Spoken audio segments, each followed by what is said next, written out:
Good evening everyone and welcome to FPRL, Fair Play Racing League. Tonight we are at the Circuit Paul Ricard for the Tier 2 French Grand Prix. It's the last race of race week 10 and this will be, after this race, the midway point of the season. 10 out of 20 rounds will be completed. As you can see, 17 drivers on the grid tonight. Not quite a full grid, but still going to be a competitive race, and we'll hopefully see soon. Be a good start to Q1, probably very close to see who goes out in the first stages. Looking dry at the moment, as we can see. We've got a couple of drivers going out early onto the track, and we're hoping for a good race tonight, as always. I'm on your comms tonight, Monkey Boy Kurt, and alongside me tonight in the comms box, it's a pairing we haven't had since the first race of the season in Tier 2. It's Revengezilla. How are you, mate? Oh, fucking hell. Sorry, I got a mouthful of pork pie. I'm very good, thank you. Has it really been since the first race? We've done another one, haven't we? That's the only one we've done. All right, well, the best pairing is back on, up the Monkey Boy and down the locker. But yeah, you're right, this is going to be a good one today. We've had two very good races so far this week, with a lot of drama towards the end of the races, with altered tyre strategies and people seeing if they can risk it all to see if they can get their tyres to the end. So I assume we'll see pretty much all softs in this session, and then we'll see majority of the grid try those mediums in Q2. Yeah, it's going to be interesting to see, like you said, the tyre situation around here. We've seen it in the last two races in Tier 1 and Tier 3 on Wednesday and Thursday. The guys will be wanting to start on mediums, really, but I think because this field is so tight, everyone's probably going to have to put a lap on the softs just to get in. Just going to point out quickly, shout out to Henkers, he's resubscribed with us for 3 months in a row. Thank you, mate. And he currently sits second in the championship. He'll be looking to have a good race today, and hopefully for himself put him into first position in the championship standings. He's only 3 points off Mag User, who currently leads the standings in Tier 2. Zilla, start off with then Groundsy on the first flying lap of the session. Do you want to take him round? Yep, absolutely. So as you said, first one to come round to start a lap. He's already most of the way through Sector 1, so not going to talk too much about that sector. It's quite technical, but one where you can gain quite a lot of time if you can really hook it up. It's more heavy on the front downforce than it is on the rear around this track. You tend to see a lot of the drivers select a higher front wing and a slightly lower rear wing in order to reduce that understeer, but also keep a bit of straight line speed, as there are two relatively long straights, 3 if you consider the straight grounds he is on now. Next corner now, very easy flat on all 3 compounded tyres, but this is where the tyres start to struggle towards the end of the lap, and you'll see out of this right-hander maybe a loss of the back end. The Groundsy seems to have got all the grip he needs. A bit of understeer there round the low speed left-hander. As we come towards the end of the lap now, there's the final 2 corners again, struggling with a little bit of understeer, but nonetheless quite tidy. Hits the apex nicely at the final corner and opens the DRS, and he's going to set a benchmark of a 1:30.7. Not too bad then from Groundsy. Good first lap in Q1, has to be said. I think that's not too bad a lap for Q1 in Tier 2. Got a couple of others coming around now. Tank Delay puts in exactly the same time. Literally thousand for thousand.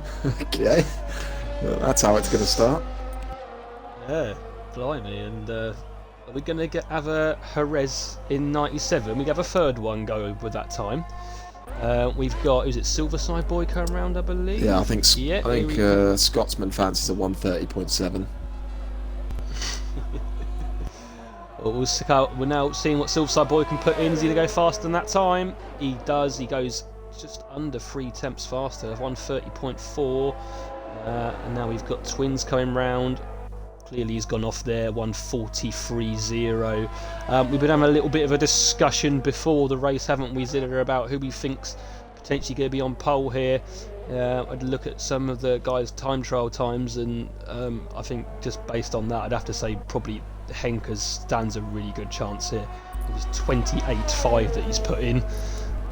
Yeah, the time trial time we've seen from Henkers this week, I mean, he's normally a very, very good qualifier, and on top of that, a very good racer, but especially so his qualifying performances are always strong, up there with the likes of most of our Tier 1 guys. He wouldn't look too out of place in Tier 1, that's for sure. But yeah, as you said, a 25 as we see Mag user have a bit of a spin, tries to correct himself, and he is round. But yeah, as I was saying, we've got a fairly interesting battle, I think, today. Other strong qualifiers in this tier. I mean, you're looking at IFC Pines is always in with a shout. Mag user is always able to put in a good lap, and the guy currently at the top of the tree so far, Take the Late, is also one to look out for. But if you had to pick one, just based off what we've seen in practice and in time trial, I think Henkers is definitely the one to look out for. Yeah, I would definitely agree on that, as we've got a few more times coming through now. Twins goes through with 30.9, and we also saw Lemon just a few moments ago with 31.1. Scotsman there, actually, I think we missed that one there, pointing him out. He's gone with a 30.4. That's a good lap from him, puts him overall second. He did like this track, I believe, last season. I think he actually won it in Tier 2 last season, so one of Scotsman's favourite tracks, so we might see him high up on the grid this week. And interesting to also note that we've had no well, probably because of how open the track is, but no safety cars in the last two races. If we can make it a third race tonight, that would be a whole race week without any safety cars, but I think it'd be very difficult considering how open the track is here. There's not really any barriers near any of the corners, really. Yeah, I think barring a big collision between multiple drivers, maybe. I mean, there's often chances for corners to spin round here. So the result of the spin is that a car is left on the racing line, or you know, anything along those lines is definitely potential for collisions. But as you said, the runoff areas are quite big, and the areas where you're likely to spin, you know, that are tough on traction, have, you know, very big runoffs. So it's nice to see, you know, there's a change that all of our tiers so far have been without the safety car, and the race is just decided purely on pace. But yeah, hoping for some of the same tonight. I've just been on board with Mag user whilst we've been chatting away, and he looks like he's really, really aggressive with the setup. I mean, especially in the high-speed corners, the rear is looking to step out. And he's getting quite a lot of understeer on entry, but it looks like with the steering inputs, he's very, very committed. But I think looking towards the race, I'm not sure a setup like that is going to be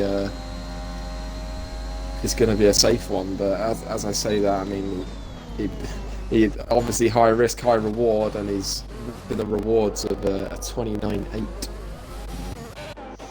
Yeah, 29.8. It's puts him 5 tenths clear, almost 5 tenths clear of anyone else. But yeah, a lot of steering input going, especially into that long right-hander at the start of Sector 3. Having a big steering input through that corner will really, really damage that front left, and a few of us saw it last night with getting punches towards the end. So he's really going to be wanting to make sure that he can really, if he's going to go for a strategy like that, he's going to want to make sure that he can get in Q2, gets through to Q3, on those medium tyres. Then he might probably be okay, but like you say, a bit risky going with that setup. If he can be that quick in the race, though, he stands a good chance. Cross Kerry goes through at 1:30.2, and good shout out to him. Actually, he hasn't been able to race with us for quite a while due to work, but he's back in with us now, hopefully regularly on the Fridays. And I can tell any of the viewers that maybe new to the league or new to watching us that don't know what his pace is like from before, he is one to watch out for tonight. He's got the potential to be up there with the fast guys, and he's proved it there with the lap time he's put in the early stages. TJ, I think, just gone through with a 30.6, and we've got quite a few yellow flags on track. There's probably people slowing down in the chat. We've got I'm Not Good. Bonjour, how are we all doing so far today? We're doing alright, mate. And apparently Ads is saying rain apparently for the race, so I'm guessing he's got that info off Mr. Silverside Boy.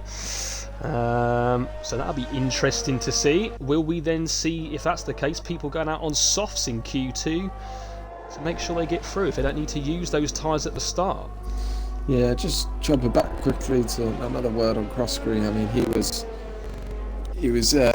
making his return last week, and he'll be disappointed with his race. I believe he crashed out in that one, but in the early parts. But his qualifying, especially, I mean, clearly showing that, you know, even after such a long break, that he's definitely not lost the skill and the talent that we saw from him in season 2. So yeah, I also was, you know, just adding on to what you've said. I expect to see him near the top end of every session going forward. I guess whilst we have a chance, whilst it's I mean, it's not quite on track, but there's still 6 minutes to go. I think we just a little shout out to the tier 1 drivers, or the tier 2 drivers standings at the moment. It's 17 points between the top 5. Disappointingly, obviously Biddle not here today. He is part of that battle for the top of the standings, and but nonetheless, we got Mag, User, Henkers, Tank, Delate, and Groundsy all separated by 17 points. So it's really going to be an important day for those 4 drivers in terms of the standings. As you said earlier on, we are reaching the halfway point, so it's got to be that part of the season where you start thinking, you know, do you have a realistic chance at it, and, you know, at what point do you stop the, you know, things like silly moves for the odd point here and there, and just think, looking forward, you know, will you settle for just solid points each race?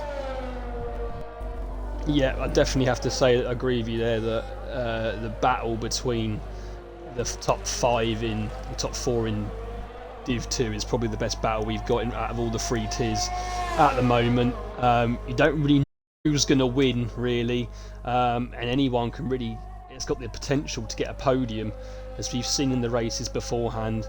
Just seen a few more drivers come through then, so Josh Lemeister's just gone through into 4th with a 30.3, and we also saw Gregor's come through with a 31.3, so he will have to go again.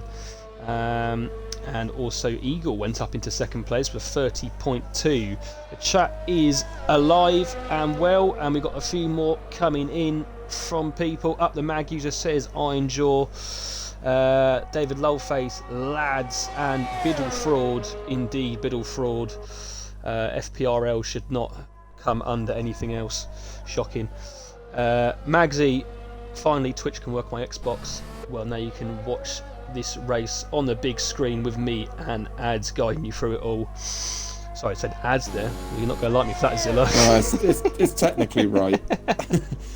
You're halfway there. Just add on the second end of the name. Oh dear. Anyway, so then, as we come for 4 minutes into the end, Gregors has retired in the pits. Okay. It's a bit odd, but okay, we'll go with that. So Gregors then hasn't crashed, has he? He's definitely in the pits, yeah. I don't know about that. Obviously didn't fancy a scrap towards the end of this session, but whilst we talk about Gregors retiring, I mean, it's important to note that we've got 17 drivers in this session, so we will only be losing 2, and now with Gregors retired in the pits, we will only be losing 1. So yeah, it is going to be an almighty scrap between the bottom 5 or so, who will be looking to do another lap. You got a rough idea of what you think the cut-off time is going to be? Obviously we've got 3.5 minutes left now, so if drivers are going to look to come and do another run to get themselves safe, it's going to be sooner rather than later. Oh, I think really, we've got Scotsman and Silverside already retired. Scotsman at 30.4. You know, down to 16ths, only 5 tenths, and I think really everyone below Scotsman probably does have the potential if they put the good lap in.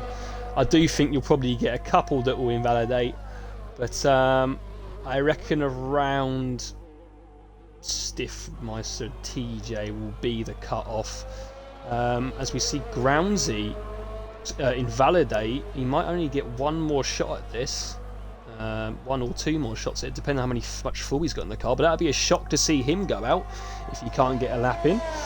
He's normally up the front with all the other guys normally, but currently running in 14th. Just a couple more messages in the chat. Ulfdog has slid into the FPR recruitment server. Good to see you, mate. Just follow the steps and we'll have you in for next week's races. Collateral ads. Mate. Right. Here we go then. Yeah. Twins is the driver in danger at the moment. He's on his outlap. Yeah, so Groundsy invalidated 2 runs in a row. It looks like he does have enough fuel, but with the high tyre wear around here, will his soft tyres have enough life left in them? I mean, the 2 drivers behind him that are at risk of the drop zone is Cruiser and Twins, and I know, you know, they're not slow drivers at all, and they will more than likely put in a solid improvement. So Groundsy is going to need this lap. Yeah, definitely. Stiffmeister then will be the next one to come round on the flyer. He's currently 13th for 30.7. Now as he comes down the long straight towards the end of Sector 2. This has got a quite difficult and technical chicane here. He's got to get through it quite well. First the left and then the right and then the left on the exit again. Got to be careful you don't get the traction on the accelerator too fast out of that corner, because you can lose the back end. Tank Blade, as we're speaking there, goes faster with a 29.8, 9 thousandths ahead of Mag User. So he comes now down to probably the hardest corner for tyres anyway on the track. This long right-hander that can really, like I said earlier, damage that front left, and we'll probably say, oh, but he's spun it. Oh no! And not enough rear grip there for Stiffmeister. He's going to have to go one more time. He's going to have to get those tyres cooled down a bit, because they would have been a bit overheated by that spin there before he goes again. He'll have one more shot at it then. Next. Yeah, meanwhile, Groundsy, he's done a purple sector 2. Right then, so Groundsy coming up towards the end of the lap, then he's got 2 more corners to negotiate, and now it's 1 and then the second last corner. Get on the front, don't run wide. He's going to have to slow down now to avoid invalidation. And is that going to be enough? I think it is. Well, from 10th down to 16th, all out on hot laps at the moment. So even though that's put him 11th, I'm not too sure that he's safe. Yeah, I mean, I'm not going to... I mean, Pines, as we're speaking there, is invalidated. He's in. TJ will be next. He did slow down there out of that corner, I think. I don't think he got fully on the power. So, David in the chat. Yeah, I'm a bit sceptical about that one. I don't know. I thought he lifted off a little bit, but we can obviously look back. We had it live on the stream. TJ goes through then, 8th fastest with 30.3, so he's in. Twins goes up into 3rd with a 30.0. Leaves Cruz in the drop zone, but Cruz has just gone through the second sector split, and he's 2 tenths up. So that is going to put Stiffmeister in trouble, who I believe is not on a lap. He is not on a lap. So as long as he gets out the way nicely here for Cruz, are we going to see a bit of gamesmanship? Maybe hold up Cruz a little bit. I hope not. Is he going to get out the way? He needs to get off the line. He needs to get off the line. Yeah. Ooh, he does. Yeah, he does. So are we going to see an improvement here from Cruz? And if we do, it will be Stiffmeister, who is out of qualifying. Cruz is closely followed by Lemming, but I believe Lemming has invalidated. He has. So, and that is 8th fastest from Cruz. Very good lap there. And that leaves us with Gregors and Stiffmeister, leaving us in Q1. Well then, yeah, I did say, didn't I, the cut-off would be around Stiffmeister, and he unfortunately wasn't able to get a lap in.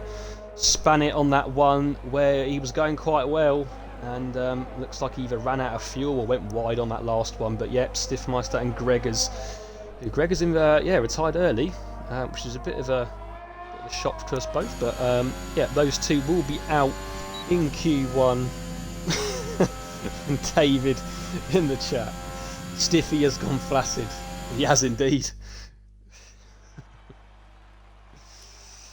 So then, Q1 and fastest man by 9 thousandths has taken delay, and Mag User in second. But I have to say, Twins has put a very good time in there, and if he can do that in the latter stages of qualifying, he'll put himself right up there on the front rows of the grid for the race. But there we go. So with Henkers as well, he's in fourth.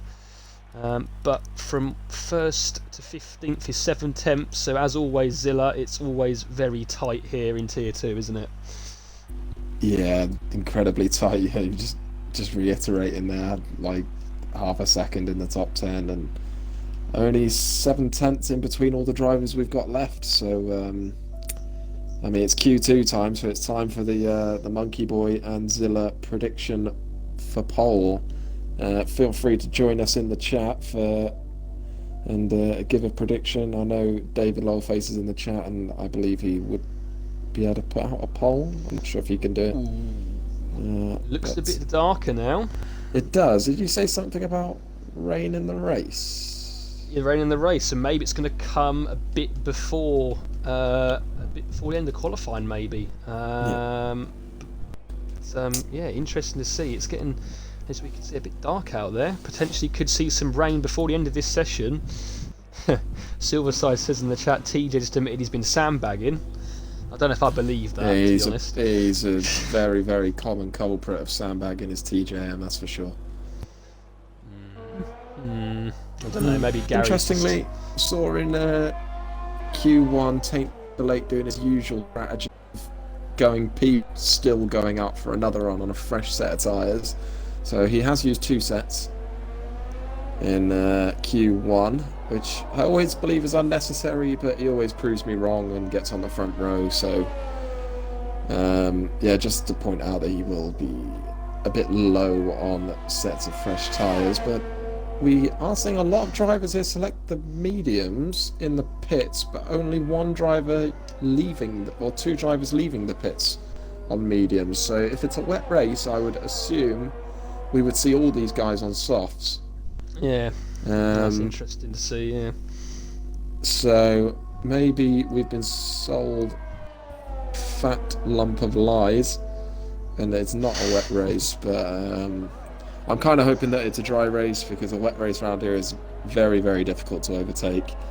And for the neutral viewers, I'm sure it would be a lot more fun to watch a dry race. Yeah, I think, to be fair, David's saying wet halfway through. So that potentially could be obviously a dry start and then wet towards the end of the race. I'm getting dissed in the chat. I only got 1 point last night, Ad says. I know. David saying Ads was pulling Monkey's tail.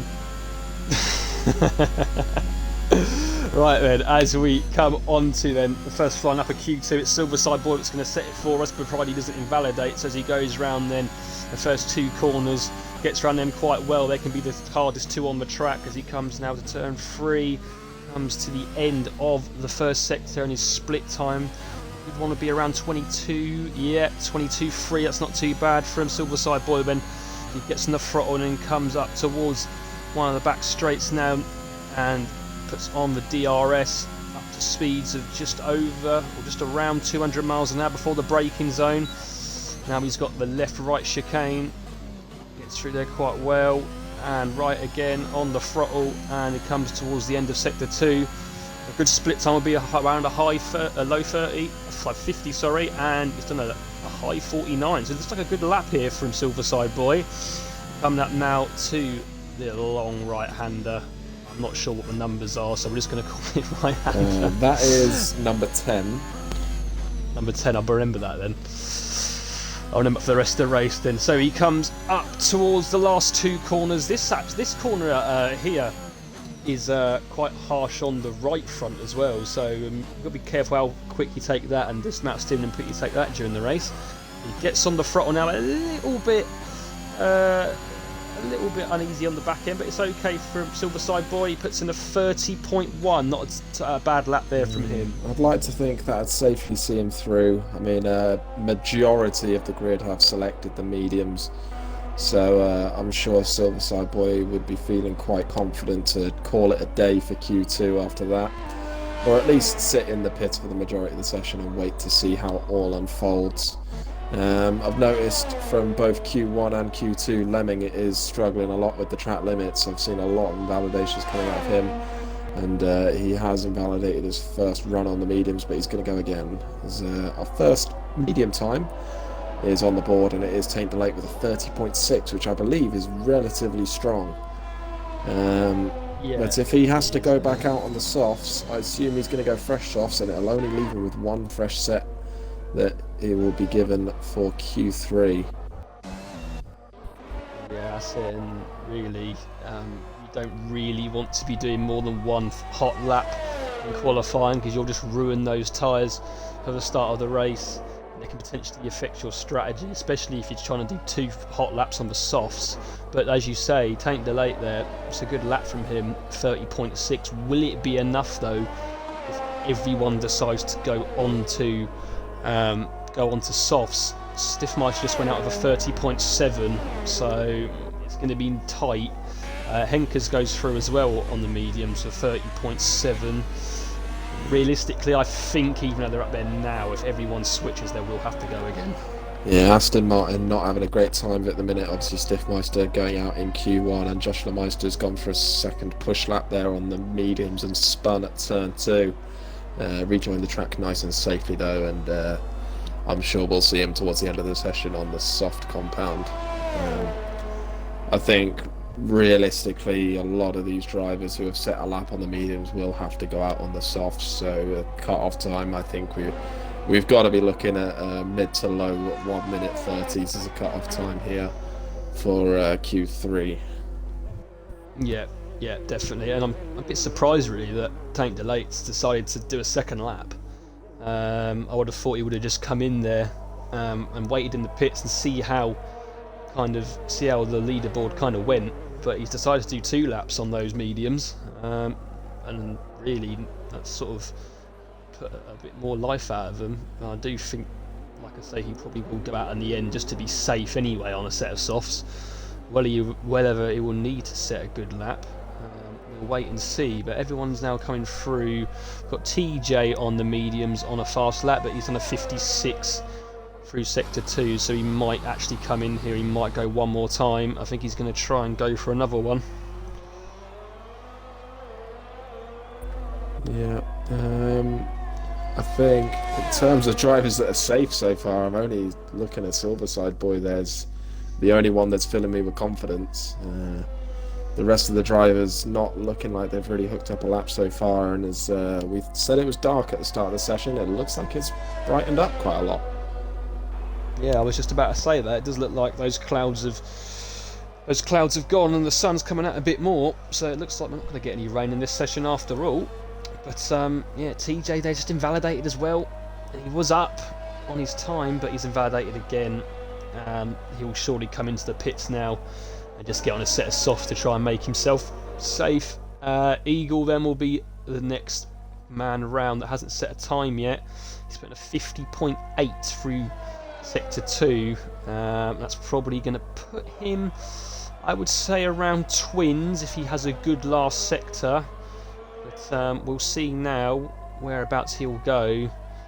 But realistically, like I've already said, I kind of almost think that these laps won't be their best ones, because I really do think everyone's just going to go out on the soft tyres after this first stint. Yeah, I wouldn't be surprised to see 90% of the grid here select the soft tyres. I mean, it is a huge disadvantage at the start of the race, I think, to be on those qualifying used softs. It definitely hampers the strategy going forward into the race. So it'll be interesting to see if any of these drivers just accept finishing outside the top 10 and having those fresh tyres to start the race, because I know in both other races this week it's definitely worked out for some of those drivers that didn't necessarily make it through to Q3.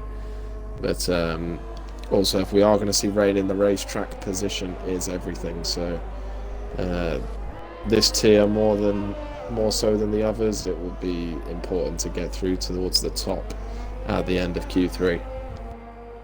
Yeah, definitely. We're starting to now see a couple of drivers that have already done a medium lap switch to the softs with there we go. We've seen the first two that was qualified on those mediums, which was Tank Delate and Henkers. They've now switched to softs, but Fishsticks now comes through 31.6. Yep, he's gonna have to get in and get on those softs and go again. Cruiser has invalidated. Whether or not he will bother to try and set a lap, I wouldn't have thought so. I would suggest just to come in now because he's only got 5 minutes left. If he goes round again, he's most likely not even going to have time to get in and get another lap on the softs. But no one gone out yet for their second stint at the moment. Everyone's waiting, I think. I think Tank Delate and Henkers actually, they might try and kind of leave it till about 2 minutes left. Kind of try and be like the last ones across the line to see how far they go down. That could be a possibility what they might do in case a few invalidate, and then they can get in on those mediums. I can't really see anyone else getting in. Maybe Mag using now, he has gone up to 30.7. Yeah, I mean, I'd still be inclined to say that won't be enough. I think his Tank Delate are fastest of the mediums. 30.6, I think. Majority. I mean, did everyone in this session do faster than a 30.6 on softs in Q1? I think it was just the two that went out. Stiff Meister. Yeah. So I'd like to think that all of these guys can hook a lap together. It will be very hard to make a decision on who we think's gonna get knocked out of this session. I mean, we talked about predicting who was on pole, by the way, and we actually just didn't do a prediction. So I guess we do it now.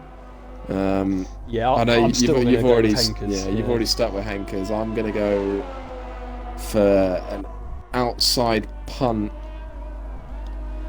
I am gonna go Josh Meister for pole. Okay, Josh Meister then from Zilla. If there's any others in the chat that want to have their predictions, put them in there. Interesting to see. There we go. At the moment, he goes faster with a 30.0. Yeah, I'll be surprised if that's the fastest at the end of this session. Yeah. I'm just going to point out, Zilla, that we've got Cruiser went round again. So did Fishsticks. And Scotsman's out on a new set of mediums. My graphic might be wrong, but that's what it's saying on mine. But Fishsticks and Cruiser decided to go around again. I don't know if they're going to have time to get in here and go out. I don't think they will, especially Fishsticks. I think he's far too at the back end of the track to get in and come out on a soft lap.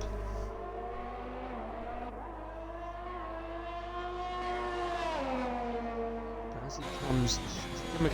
Cruiser will come in the pits now, but it's 2 minutes 40, and I don't think he'll be able to get in the pits and come out. So maybe those two just want to start on the mediums. They don't even want to touch the softs. Yeah, Cruiser absolutely ragging the car around that final sector to get back in the pits quicker. He's going to have to do the fastest wheel into the garage, change tyres, wheel back out the garage job we have ever seen if he's going to be in with a chance.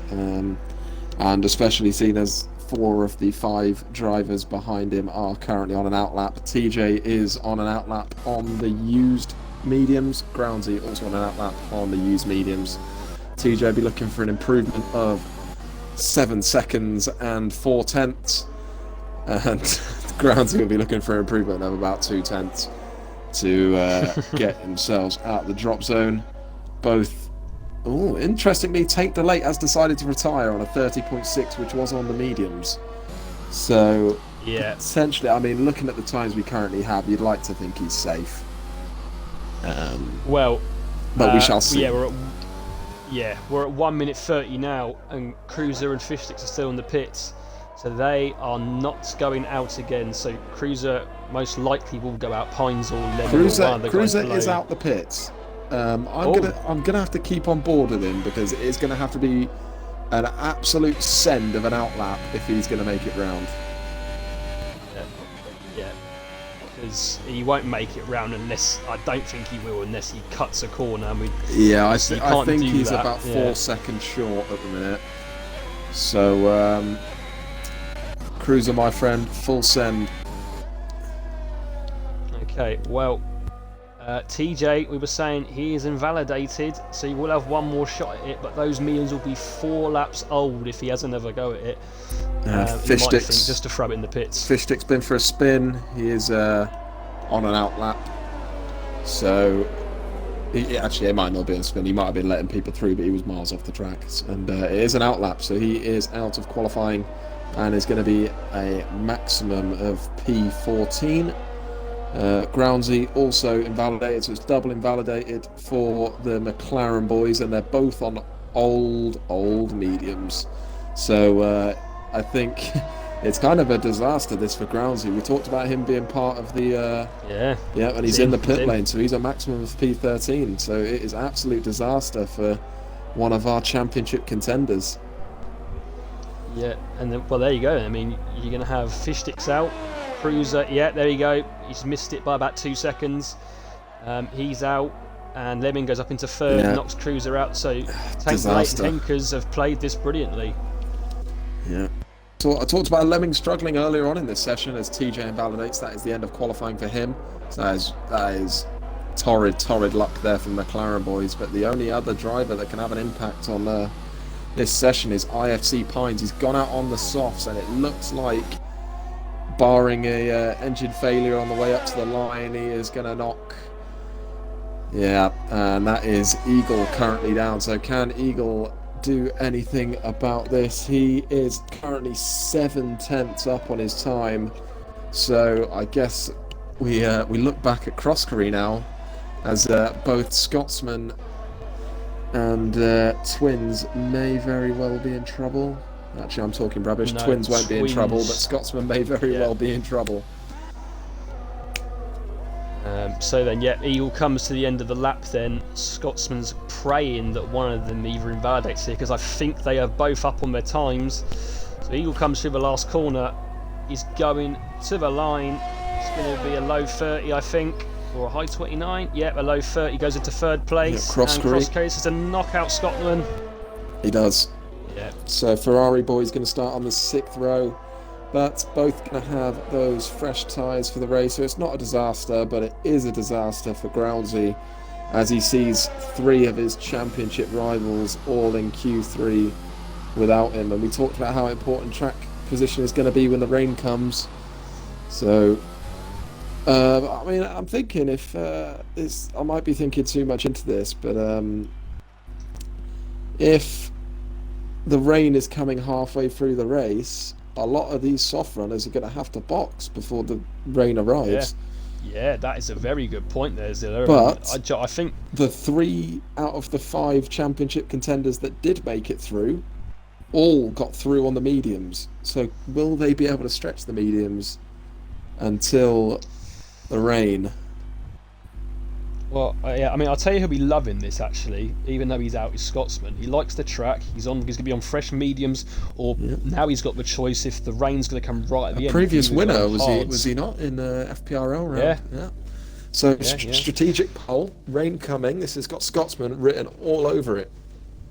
Yeah. Well, I mean, like I said, if the rain's going to come right near the end, he's got the option to go on the hards. He has, starting 11th, so you could maybe stick it out to around lap 19, 20, and if the rain comes in, he'll be absolutely loving it. Whereas everyone else will have to pit. Yeah, this confirms it is going to be a dry Q3 as the sun is out again. So we just had a few clouds in Q2, nothing to worry about. So it looks like first onto the track, as usual in Q3, Pines does like to be the front of the queue, and he is out first. So I believe Tate Delay only did 1 run in qualifying 2, and it was on the medium, so he will have 2 sets. But he will not leave himself. He will not leave himself a fresh set for the race. No, you're right. He will not. And Pines, lately he's been a bit unlucky in qualifying in Q3. I know at Britain a couple of weeks ago, he spun and then was waiting for a car to come around and got disqualified. But he hasn't had the best qualifying lately, but he'll be hoping for a good one today. just behind him as well, there is, I believe, is it Silverside Boy? Yeah, Silverside Boy put in a pretty decent lap in Q2, that 30.1. And normally, as qualifying goes on, you get to Q3, the drivers start getting more used to the track, and I feel like it's almost like the car becomes a bit lighter really to go around the corners. That's what I feel like anyway when I'm doing racing. But I reckon pole here, I'm going to say a 29.5 for pole, I reckon. I'm going to go 29.8. Okay. So, IFC Pines is going to be the first to set a lap in Q3, so I will take us through the lap with IFC Pines. Turn 1 and 2 is a fairly fast left and right where you want to take a lot of inside curb as it helps to rotate the car, especially on turn 2, as the track opens out for a very, very tight and twisty section spreading from turns 3 all the way through to 6. Pines experiencing a little bit of understeer there as he sets a 22.3 first sector, which is solid but not spectacular, as he comes to the first of our DRS zones on the lap, and it stretches all the way down to the chicane of 8 and 9 as he kisses the inside curb of both 8 and 9, nicely rotating the car. As we go down the back straight now, we'll see at this point of the lap how much tyre Pines has left and how much he spent those tyres in the first sector as he comes to the tricky turn number 11 where you have to throw the car in. It's relatively blind, that corner, as it's a little bit downhill, as he gets a big snap of oversteer, manages to keep the lap valid, but I think he'd have lost a heap of time, and there goes the lap.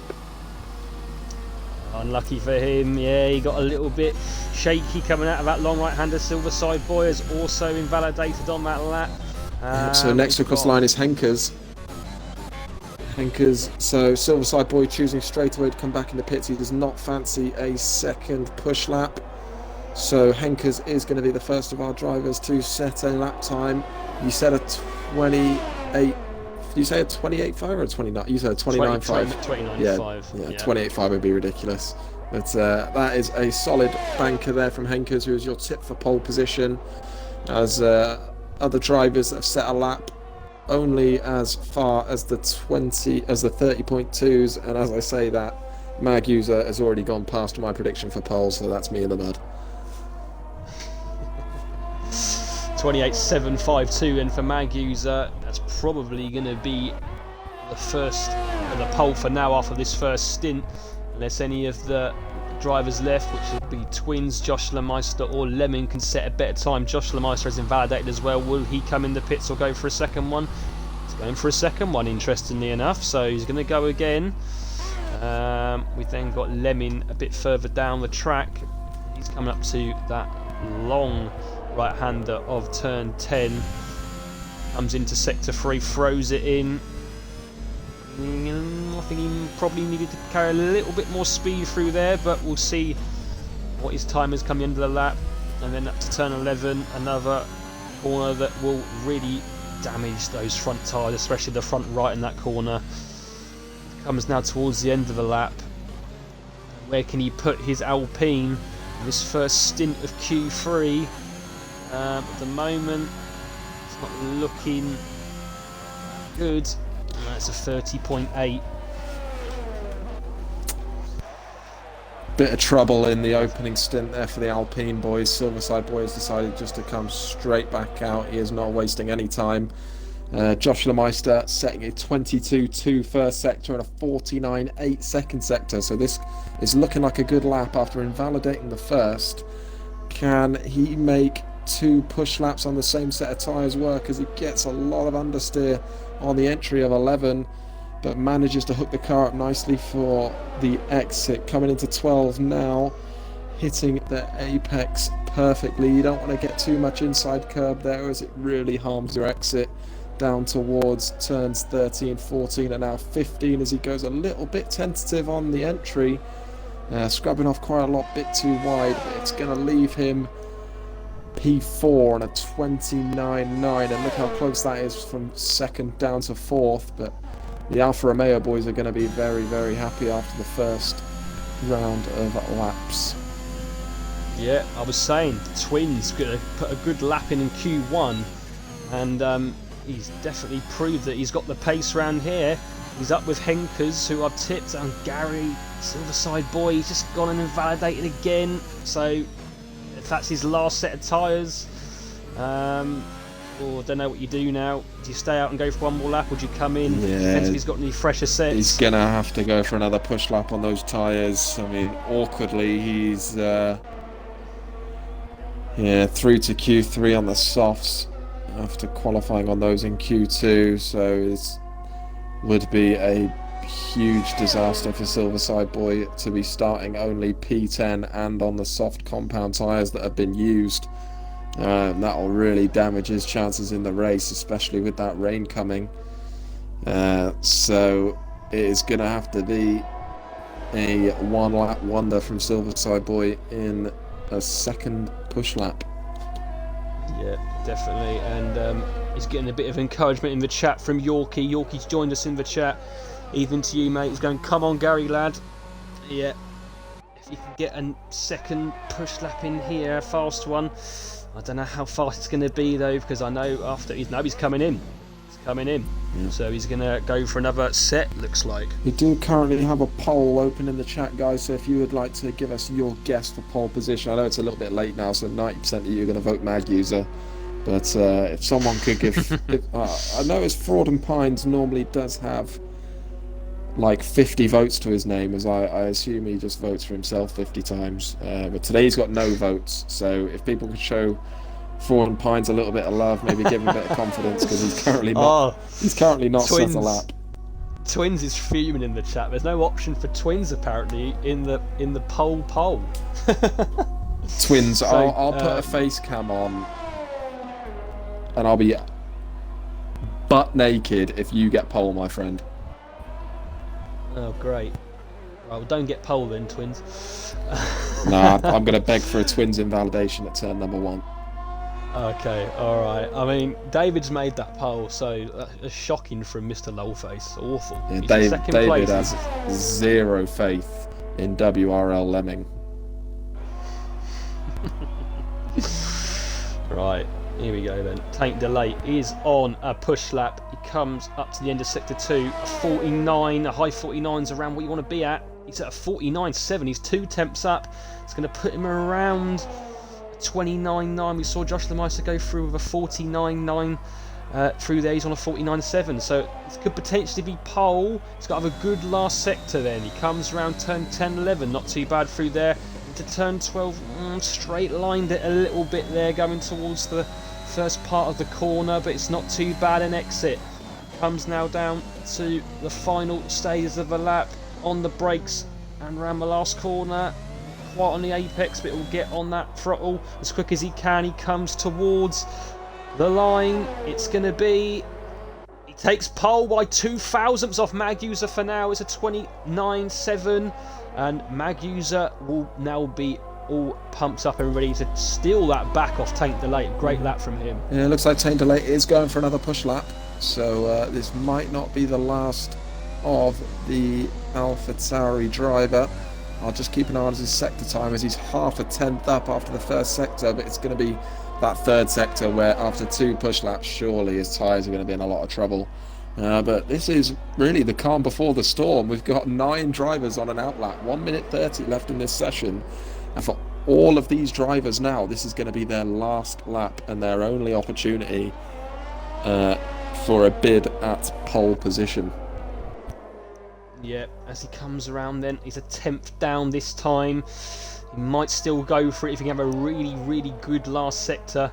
I think no, Silverside boy invalidates at turn 2, and that is 3 invalidated runs in Q3. That is an absolute fraudulent performance in Q3 there. One of the dirtiest stinkers we've ever seen on an FPRL stream. As he gets out of the way nicely for both the Aston Martin and the Williams of IFC Pines. And is that Saint Delate coming back across the line, and he does not improve. Yeah, So that is, 29.9. that's the end of qualifying for Saint Delate. So can anyone beat him? I'm going to go on board with Twins because I need to beg that he invalidates. Okay, well you stay on board with him then and see how he does. I'm going to now try and go through the drivers one by one as they come across the line, with the first one being Joshua Meister, who may have a chance. Is he going to have a chance of another one? No, only 20 seconds left. I don't think... Twins invalidation. we got an excuse in the chat, Zilla. Gary's saying that his controller disconnected. Oh, did it disconnect on all 3 runs, did it, mate? Anyway, we'll go back on board with the other driver that hasn't set a lap so far. He is coming around the penultimate corner now. It is IFC, also known as Fraud and Pines. He comes out the final corner, and it looks like a very good exit, so we'll see where this leaves him. Normally a very strong qualifier. It's only a 30.7. I'd expect normally a little bit better from Pines. It only puts him as high as P7. And his Williams teammate, Eagle, is now coming around the final corner. Let's see where Eagle ends up. He is also normally a strong qualifier. I mean, it's silly for me to say this because they are all strong qualifiers, and that's a good time from Eagle. That's a 29.8.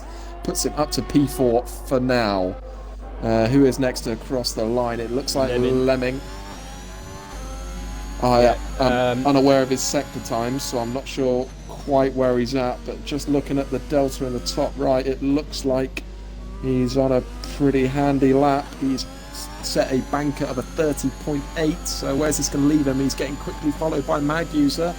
So Maguser, will he get pole position? Oh, what a lap time. Okay. What a time that is. Here comes Henkers. Henkers is 2 tenths up. Is he going to have a good last sector? He comes across the line to 29.6, puts in P2. He misses out, but... And then Cross Kerry. Cross Kerry's last then to come across the line. Delta of where can he put his Merc? What was that? P5? P5, I think. I'm not sure where he was. Oh, fantastic lap from Cross Kerry there. Good one to end the session with. What an end to Q3 that was. It all changed around there at the end. But yeah, I think, almost spot on with that prediction I made. You said a 29.5. Yeah, I'll give you that. We'll call that a 29.5. We'll round it up. So then, Mag User are championship leader by 3 points, is on pole, and Henkers, who's in second in our championship, is on second, so they make the front row. Delate, who's also up there in the championship, is it is literally the championship top 3 qualified first, second, and third. They're all starting the race on mediums, so Groundsy is in the mud. Yeah, Groundsy really is in the mud here. He is very, very much in the mud. I really do think that it's going to be a three-way battle here. Those softs will be faster for about a couple of laps, and then that'll be it, because they go off so quickly. Yeah, do you think anyone on these soft tyres is going to be able to stick it to those front 3 in these opening laps? The only one... when someone's ready up. Why? Oh, right, I'm going to quickly go for a wee then. Be right back. Yeah, go for it, mate. For God's sake. Which one of you frauds readied up? And you're all regulars as well. There's not a new driver in tonight. No, there isn't. So one of you frauds has gone and readied up. Oh well. We'll get on with it then. While Zilla goes for a comfort break. You're left with myself, Monkey Boy, and we're going to go down the grid from back to front then. So, start from the back, P17. I'll bring up the tyres for you as well so we can see what everyone's starting on. Only a couple of people on the hard, Scotsman and TJ. Surprisingly, Cruiser, who had the choice of tyres, starts on the softs, so that is quite surprising. Maybe he's, I don't know, hoping for an early safety car, but I don't see why he would want to start on the softs here, but he might know something that we don't, have a strategy that we don't know about. But anyway, let's get started then with the grid rundown from the back of the grid. So Gregor starts at the back of the grid in the AlphaTauri. He is on the medium tyre to start the race. In 16th we've got Meister in the Aston Martin. He also starts in the mediums. 15th is TJ. Was hoping for a good quali, but unfortunately couldn't get a lap in well enough in Q2. He starts on the hard tyre. Hello, matey. TJ starts on the hard tyre. And who's that spun? Someone's just... Is Scotsman gone for a spin? hard tyres obviously not giving him the... Oh, it's going to be stone cold hard as he gets disqualified. Oh dear. Oh, shocking from the Godfather there. Well then, so yeah, TJ 15th. Sorry, go ahead. On the hard tyres, that's alright. 14th is Fish Sticks in the hat, he's on the mediums. 13th, Groundsy, disappointing qualifying for him. He would have wanted to be up with the guys up in the top three with his performance in recent races, but he starts 13th on the medium tyres. And I was just saying, Zilla, while you were away, that Cruiser had the choice of tyre, starts in 12th, but he starts on the soft tyre. So, yeah, a bit odd. Scotsman starts in 11th on the hards, he's been disqualified. Zilla, I'll let you go through the top 10. Yeah, I'll do it quickly as it looks like they're all coming around the third sector now. So from 10th up to 4th, they're all on the softs. They all qualified on the softs in Q2. So we've got Silverside Boy, followed by Pines, Lemming, Twins and Eagle. And then you've got a top 5 for I think the second week in a row for Cross Curry. Showing just how quick his qualifying pace is. Joshua Meister, my bid for pole, only managing P4 and is the highest of our soft compound runners. And then you have the 3 championship leaders in Taint Delate, Henkers and Magusa, all starting on the mediums. Yeah, I don't know what Taint Delate's done, but he's come from the back of the grid. He's had a nice little Sunday drive on the formation lap. Yeah, like David says, actually, someone readied up early. Cruiser might not have had a chance to set his tyres. So that might be why. But anyway, we're going now. 3 lights, 4 lights and 5 lights. FPR Tier 2 at France is go. And Magusa gets a good start off the line, but so does Henkers and Taint Delate just behind. And Henkers is now ahead. He's going to have to take the outside line going into turn 1. As it go alongside each other, and Henkers is into the lead. What a move on the first corner. And there's one person off at the back there, but it's okay. Cross Curry in the now back. Coming back at Henkers. Yeah, they're going now side by side into the end of Sector 1. It's a great start from these 3 championship rivals. And Henkers still holds it on the inside now, going to the end and down the back straight we go then. So Henkers has nicked the lead from Magusa in the first part of her lap. Taint Delate is 3rd, Joshua Meister 4th. Lemons had a great start, he's up into 5th. Eagle 6th, and it's Cross Kerry and Scotsman, the 2 people that have lost out on that first lap. They've gone down to 16th, 17th, maybe a collision from both of them. Yeah, big drama at the back. I think Cross Curry's a little bit deep on the brakes into turn 1, and that left him into the side pod of one of the Williams drivers. We're currently 3 wide in 7th place. Oh, and looks like Pines has come off worse.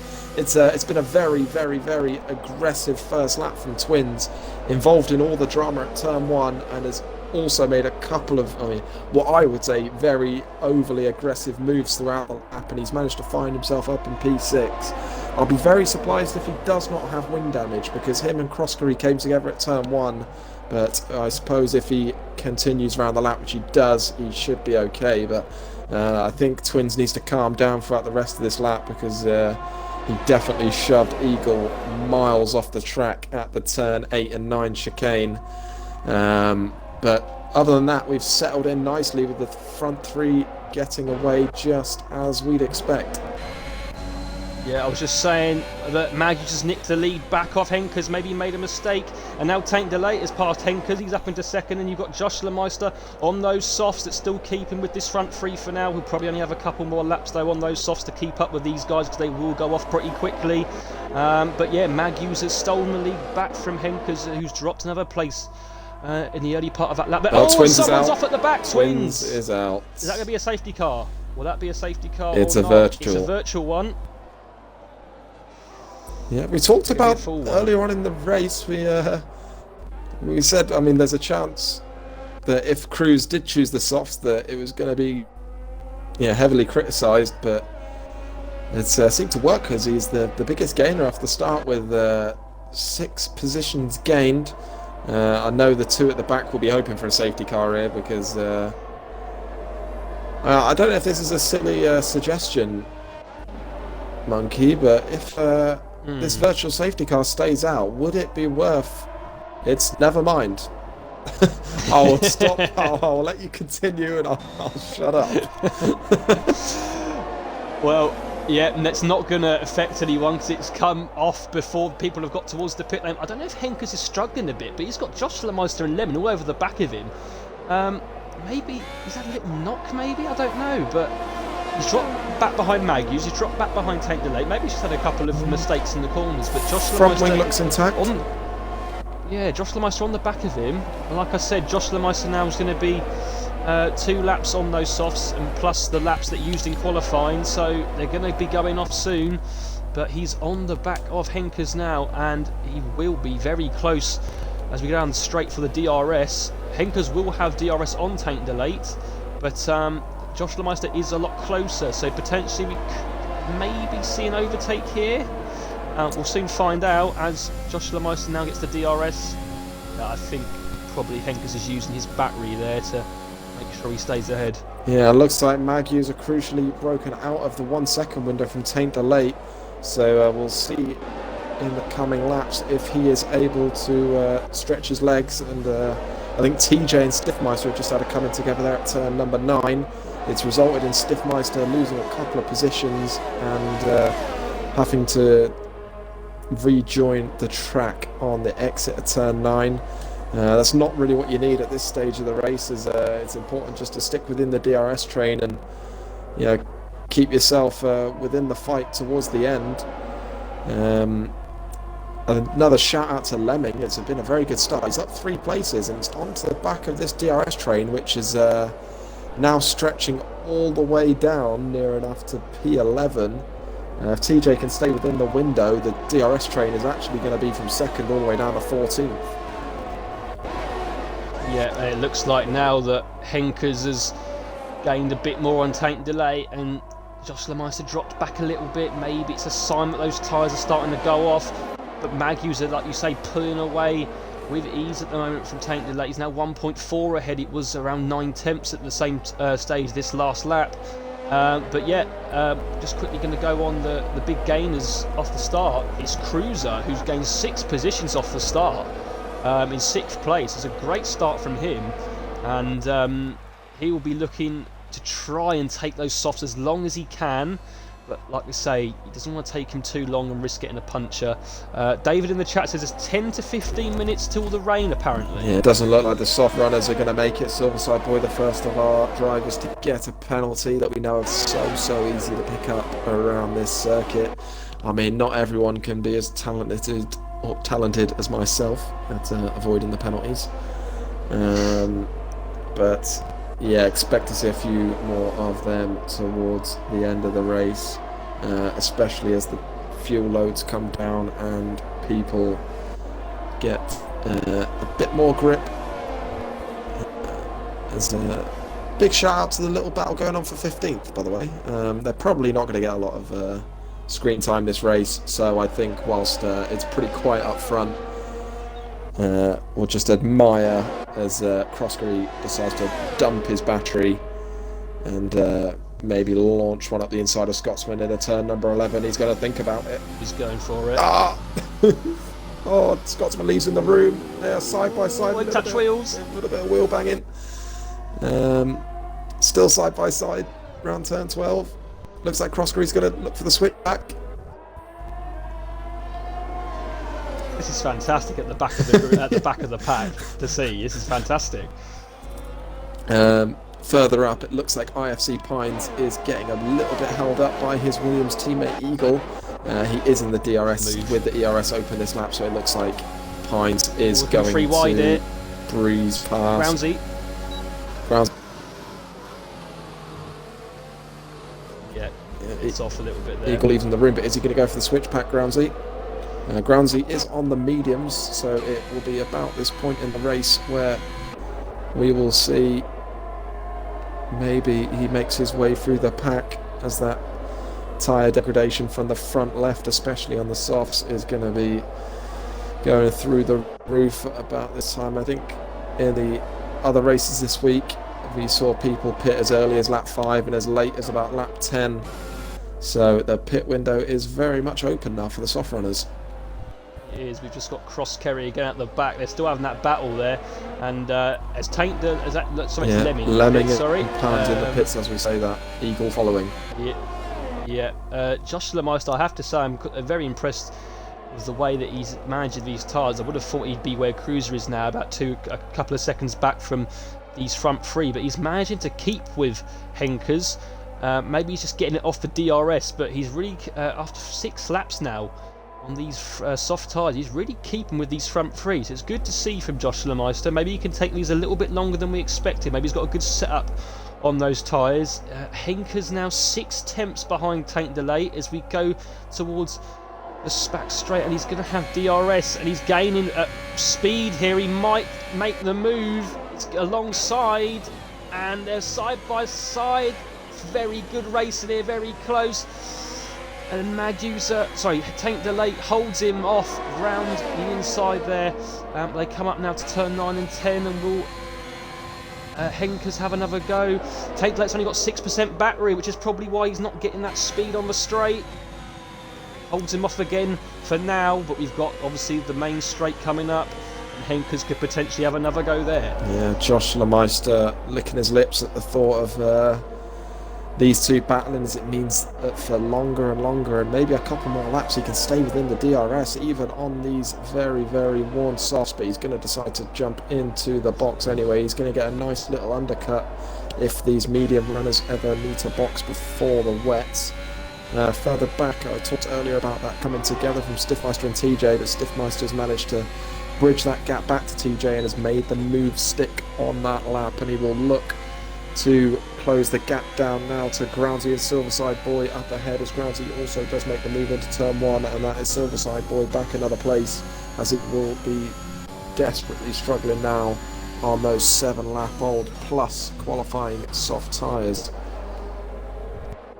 Yeah, and as we were speaking about other drivers there, Zilla, David's put a good point in the chat. There's a double stat from the Williams team, and that means that Eagle's been really held up. He's now 12 seconds off Pines, which is unlucky for him. Yeah, and they were actually side by side the lap before they came in the pits, so 12 seconds lost in the pits is dreadful, really. If you could... Oh, never mind, I was going to ask you to change the tyre graphic, but you've literally just done it. As I say that, we've got Henkers going round the outside of Taint Delay around turn 9. Are they going to hold it round turn 10? What a move there from Henkers.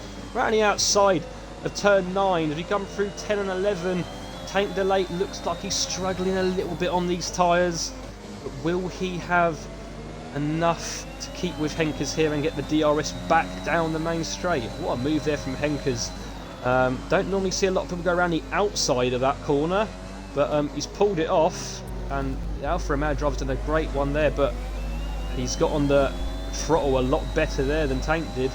He's pulled away there, and he'll set now back after Magusa.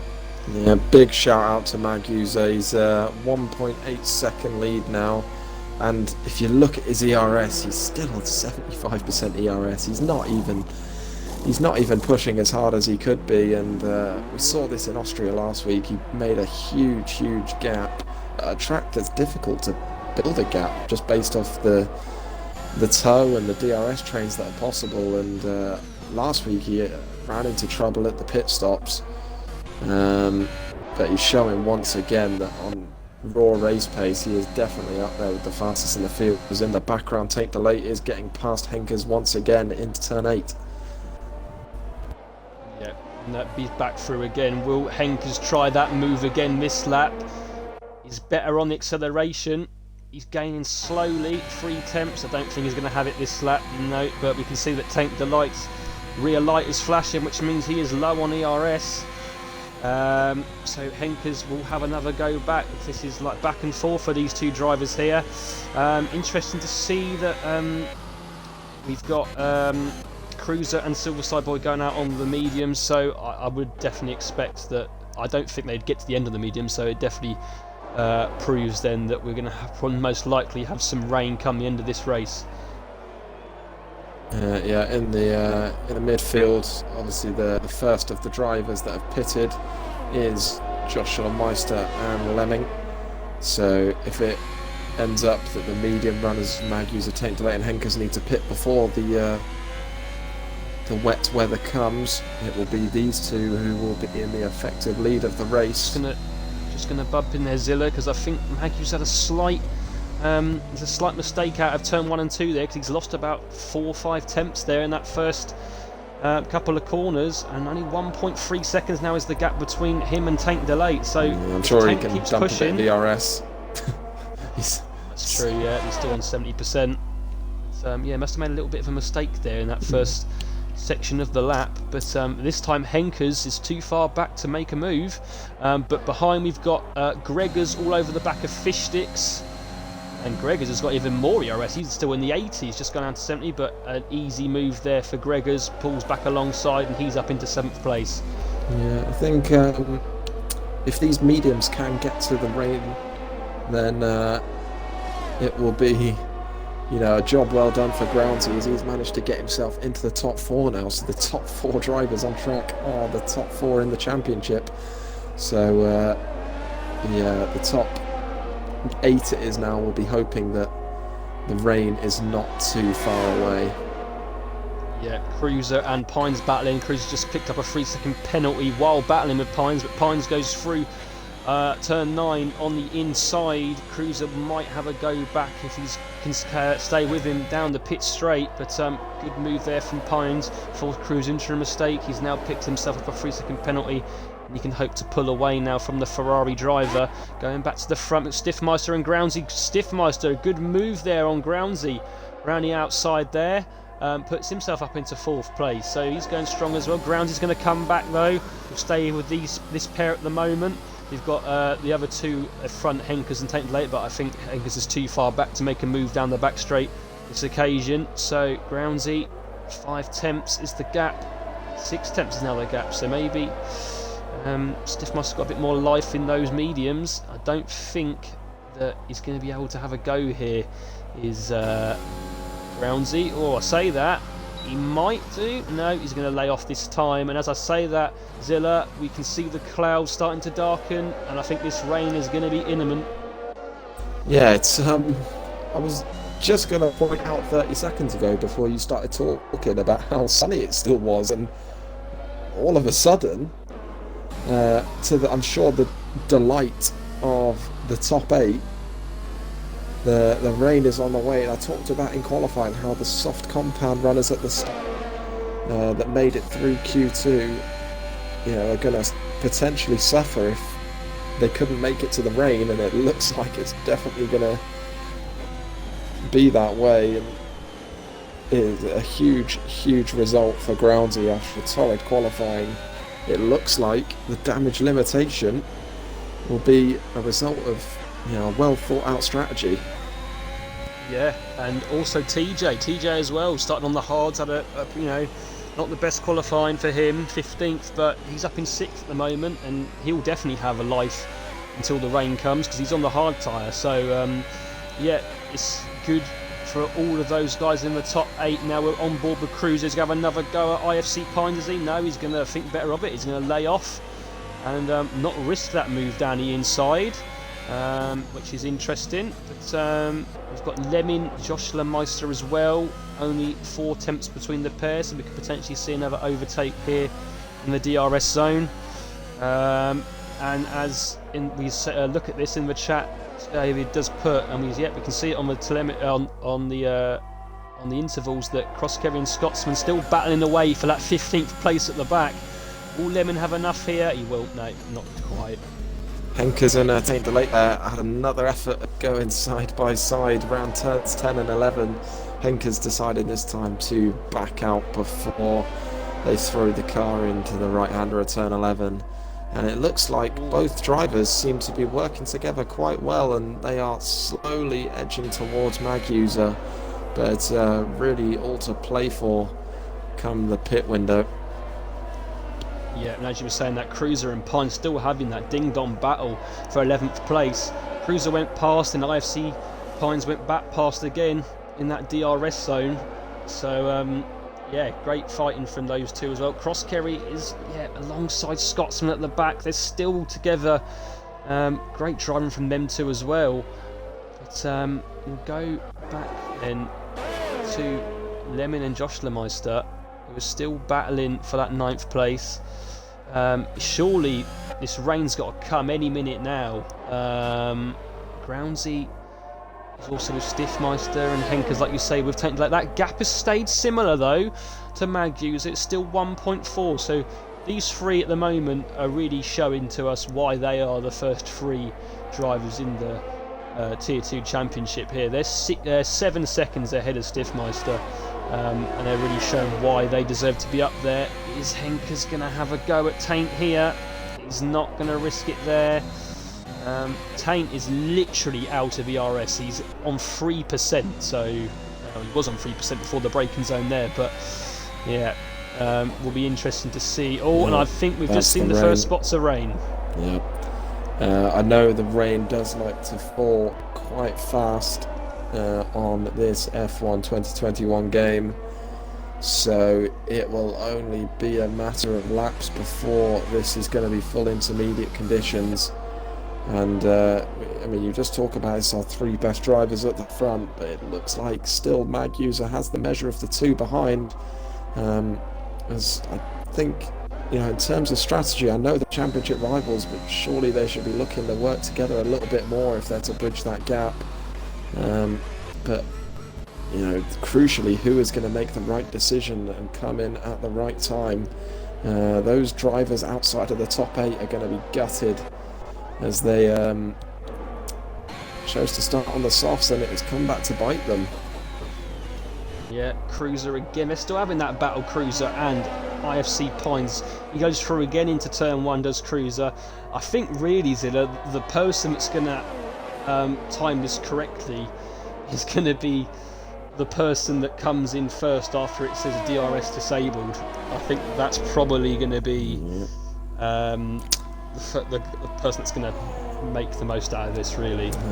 Near the pit lane when that happens, then I think that get straight in the pits. That outlap is going to be crucial as well. I know how difficult it is on low grip circuits when the track isn't completely wet but it's too wet for dries. The outlap can be really, really difficult. I know some of the top guys in this tier definitely don't run full traction, so it's all about how smooth you can be on the throttle and how much you're willing to risk to gain that crucial time.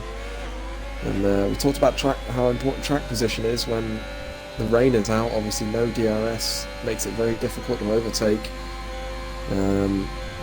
So expect to see, especially from Henkers, Taint Delay, Groundsy and Stiffmeister, have a look to see if they've going to make any rash moves on this lap in order to get that crucial track position when the pit window is open. I think Cruiser's made that decision. He's the first one to come in, and surely only 5-lap medium, that's definitely going to be for the Inters. Is it too early though? There's been no message yet for DRS disabled. Yeah, it is the Inters. It looks to me like it's just too early. I mean, I've been looking at the Delta, and Fishstick's there only 6/10 slower in the first sector than his best time.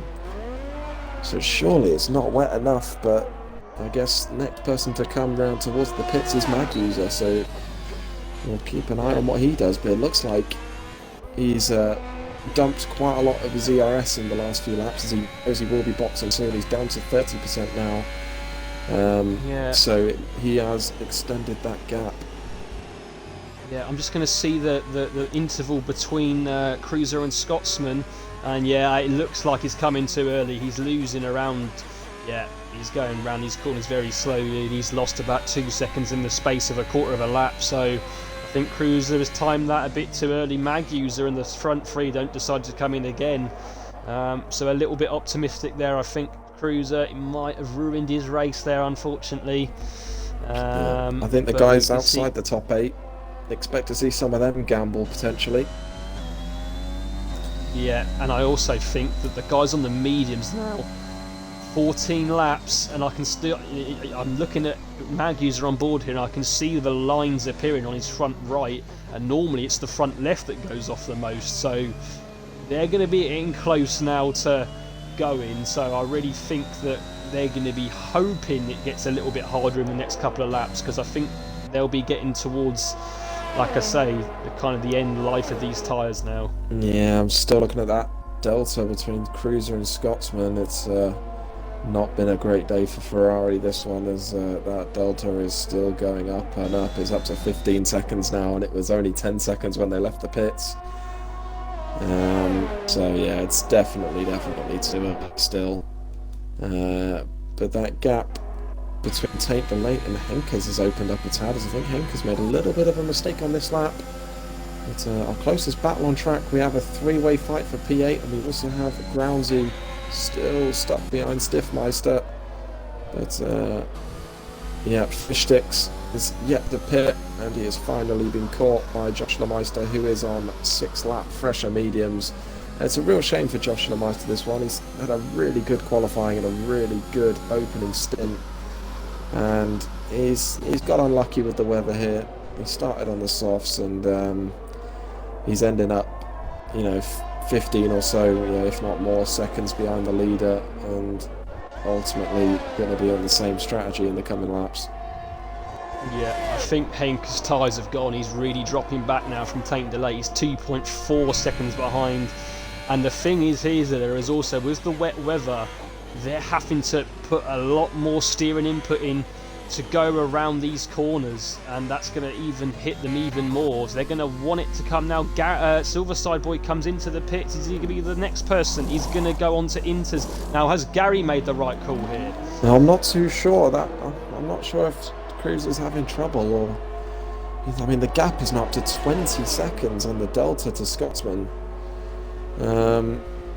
So it looks to me as though it's still, just go on board with Cruiser here. Look how gentle he is coming around turn 14 and 15.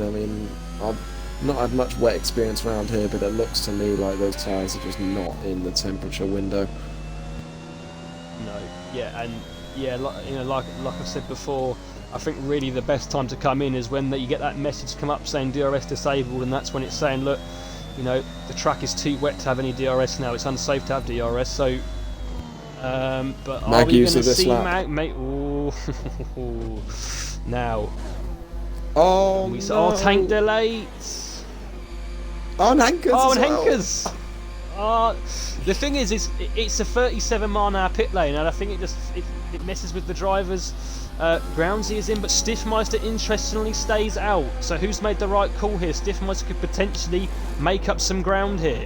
Yeah, I'm going to stick on board with Stiffmeister on this lap, as we see an accident in the background from Scotsman. He's on the old mediums, 14 laps, and he has spun out at turn number 10. So drivers that have stayed out, we've got Fishsticks and Stiffmeister are the only ones to stay out. Crucially for this race, Maguser has got a big amount of breathing room now with the 2 5-second penalties for his championship rivals. It's really his to lose now, yeah. Like it was last week. Yeah, it's a really, really poor mistake to be making at this halfway point of the season with the championship in mind. It's a really silly mistake speeding into the pits, but you said it's a difficult one. It's 37 mile an hour, and it does approach relatively quickly. Obviously, with the wet weather as well, it is difficult to slow the car down. But yeah, so currently the leaders on the Inters. Groundsy did have the gap down to Henkers at about 4 seconds, but it's opened up again as Groundsy goes very deep there into turn number 8, and that gap to Henkers is increasing more and more. It looks like Henkers is closing in on Fishsticks, so there's definitely a pace advantage on Inters. So we'll see where Stiffmeister comes out. Yeah, I was just looking at the intervals there, and round turn 10-11, those are long right-handers. Maguser was losing about 3 tenths to Stiffmeister, so potentially maybe he's made a better call here to stay out one more lap on the mediums. He comes in now for the Inters, and we remember when they all came in, he was battling with Groundsy, so it would be interesting to see here how far ahead or behind he is of Groundsy. We'll soon see now. as Groundsy is coming now down the main straight, and I think it was the better option to start one more lap because he's ahead now by around a couple of seconds. Yeah, he's definitely made the overcut work there, Stiffmeister. I'm not too sure whether it was the strategy decision that was the option or whether it was just Groundsy struggling on that outlap. I saw from the onboard that Groundsy was locking his brakes up 2 or 3 times on that outlap, and I think that is a contributing factor on how much time he's lost. CJM having a really, really solid race here in P6. Unfortunately, he doesn't have that penalty, but he is the leader of the train from him, Joshua Meister and Gregors, who from the back of the grid is up in P8. Yeah, he's had a fantastic start, obviously, because he's managed to keep those mediums and only make one stop. And we've got a yellow flag out at Cross Carrier's spun. And Cruiser goes back past, so a spin there from Cross Carrier. And we still on the mediums. He stayed out another lap, so he hasn't. He's pitted onto the mediums accidentally. He's on fresh as Joshua Meister alongside TJM. He got a better exit out turn number 9. He's going to go up inside into turn number 10, and he gets the move done, and that is the first of our wet weather overtakes.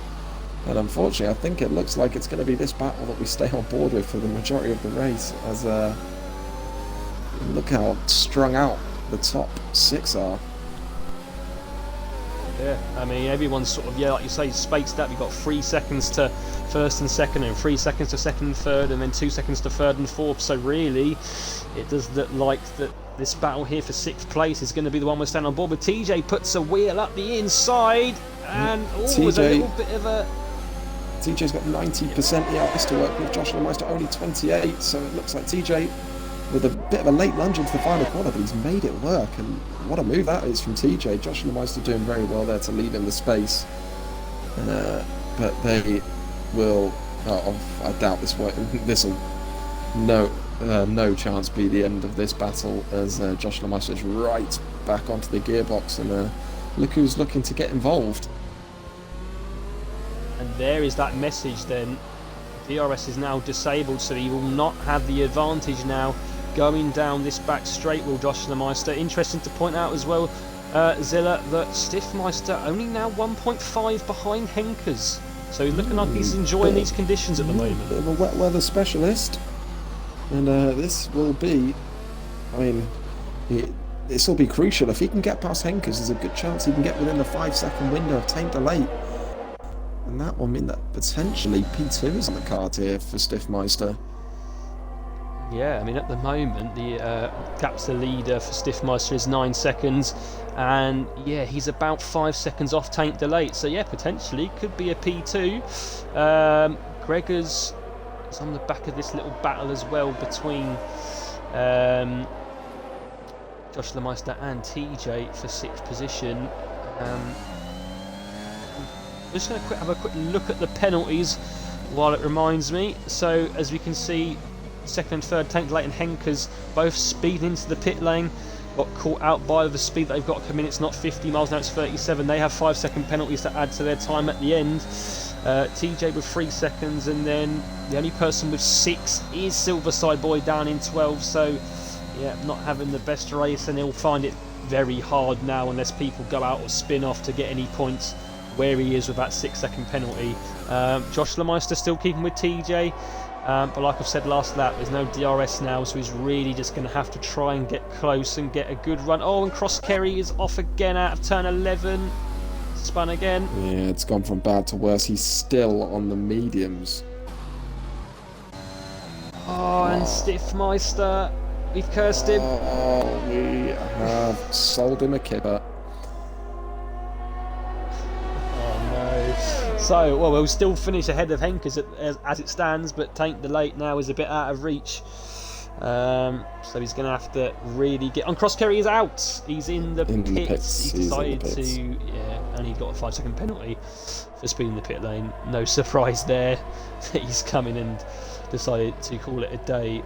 So, unfortunately for Cross Kerry, that is 2 races now and 2 DNFs. Unfortunately for him. But Stiffmeister, yeah, 6 temps now behind Henkers. He's really enjoying these conditions, it looks, or Henkers is just not enjoying them. Yeah, I think barring a penalty, a corner cutting penalty from Take the Late, I think the maximum on the cards here for Stiffmeister is P3 with only 6 laps to go, and these guys are a further 5 seconds back from Take the Late, so it looks like, as I said, barring a corner cutting penalty from Take the Late, this is our battle for P3. And quick shout out to Groundsy. Obviously we talked about his horrid qualifying, but to come from P13 to P5, no penalties as of yet. It's a strong performance from Groundsy, and it's very much a case of damage limitation. Yeah, as you were saying, that TJ got another 3-second penalty, which, yeah, Lemon's got 6 seconds as well, but Gregor's had actually dropped behind. He must have had a little bit of a mistake. Either that or Lemon's been on the charge, but Lemon's come up into 8th place now. But he's also got 6 seconds worth of penalties.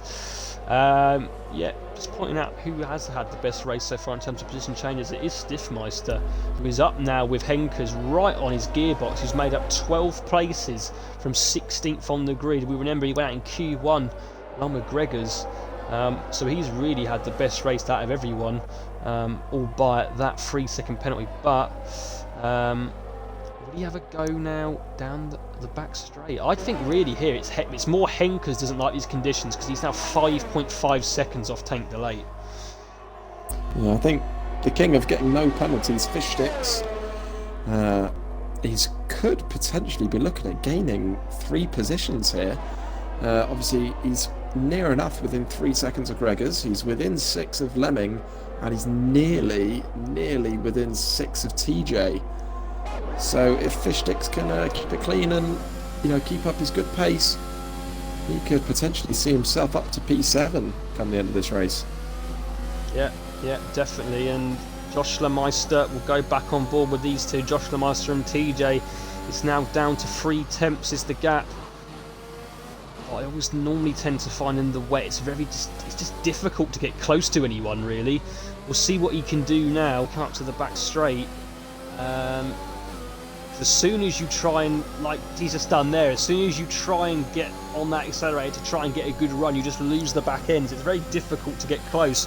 He's using his ERS and he's really draining that battery now with Joshua Meister. He's down to 5%. Not going to be quite enough to make a move on TJ, but there again, Joshua Meister doesn't need to. Oh, and TJ loses the back end there, and now Joshua Meister now has his chance at overtake. He's alongside as they go towards turn 9. He's got no ERS though. Joshua Meister had no ERS. He couldn't keep alongside TJ. But it looks like this battle is not over yet, as Joshua Meister's going to take a wider line, but he's going to get a better exit now. Is he going to have a look in turn number 12? It looks like he won't. So TJ for now, albeit we'll just ignore the penalties for the sake of the battle on track. But for now, TJ keeps that position and gets away with a small error. Yeah. See how they do now through the last corner. Yeah, I mean, TJ's got a slight advantage here. He's got a bit more, he's got a bit less. Yeah, they've got actually now on the same now ERS. So be interesting to see. We've got 4 laps left. Who is going to win it on track out of these two? Like I said, Josh Meister doesn't need to overtake. And once again, it looks like Stiffmeister just can't get close to Henkers. He gets within about 6-7 tenths and just can't make that move. That's exactly what's happening with Joshua Meister and TJ. And other than that, like you say, Zilla, there's not really many close battles on the track. There's another one there, I'd say, between maybe Pines. Oh, and as I say that, Fish Sticks loses it, and you were saying he was going to gain some places. Maybe not so many anymore, because Pines, I think, put him under pressure and he's lost the back end. He's dropped down into 11th. He still will make up 1 at the moment, I think, but I think that's going to be it for now. Yeah, it's a big old curse once again from us two as Joshua Meister and TJ are side by side again into turn number 10. Joshua Meister's going to hang it round the outside.